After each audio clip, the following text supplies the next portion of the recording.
Juanita had always known there was something different about her. Even as a child, she would dream dreams so vivid, so prophetic, that they would leave her trembling by morning. She could see events unfold days before they happened, conversations, accidents, warnings, but fear kept her silent. People didn't understand visions, and she didn't want to be labeled strange or too spiritual. Now in her mid-30s, Juanita worked as an administrative coordinator for a major nonprofit in the city. Outwardly, she was composed, competent, and well-liked by most of her colleagues. But beneath that calm exterior was a woman worn down by spiritual warfare. Her boss, Ms. Delacroix, was especially cruel, subtle, but relentless in her sabotage. She took credit for Juanita's work, rerouted important emails, and whispered rumors to leadership behind closed doors. Juanita tried to stay prayerful, but the pressure was constant. Back at home, on top of work, she wrestled with a deep internal struggle: the call to preach the gospel of Jesus Christ. It had been tugging at her for years, but she ran from it. She didn't feel ready, she didn't feel worthy, and truthfully, she was scared. Scared of what people would say, scared of losing her job, scared of stepping out into the unknown. Then came the dreams.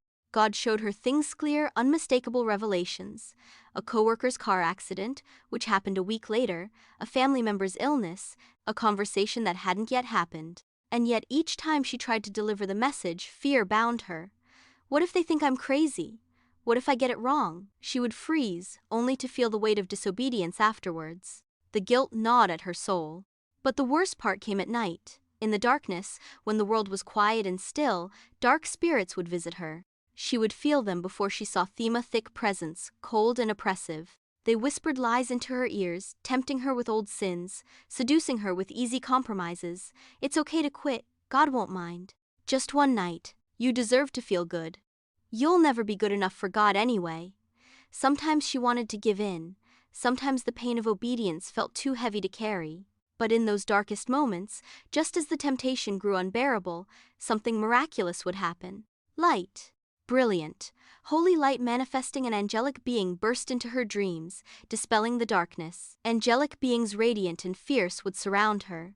She couldn't always see their faces, but she felt their strength, their purity. They never spoke, but their presence rebuked the enemy and filled her with a strength she didn't know she had. She would wake up breathless but empowered, her soul reminded that God had not forgotten her. One night, after a particularly powerful dream, Juanita knew she couldn't run anymore. Tears streaming down her face, she fell to her knees in her bedroom and finally said it out loud: "Lord, I surrender. I'll do what you're asking of me." From that moment, everything changed. Slowly, she began to speak. The next time she had a vision, she delivered a trembling, but obedient. To her surprise, the person wept, saying, "I've been praying for a sign. That was it." Word began to spread. People began coming to her privately, asking for prayer, asking if God had shown her anything. Meanwhile, things at work reached a boiling point. Ms. Delacroix's manipulations became so overt that upper management started to take notice. A quiet investigation uncovered that she had been misusing company funds for over a year. Within weeks, she was dismissed. And Juanita? She was offered the position of director. Not only did she accept it, but she did so with the humility of someone who knew that promotion only comes from God. Today, Juanita preaches the gospel boldly.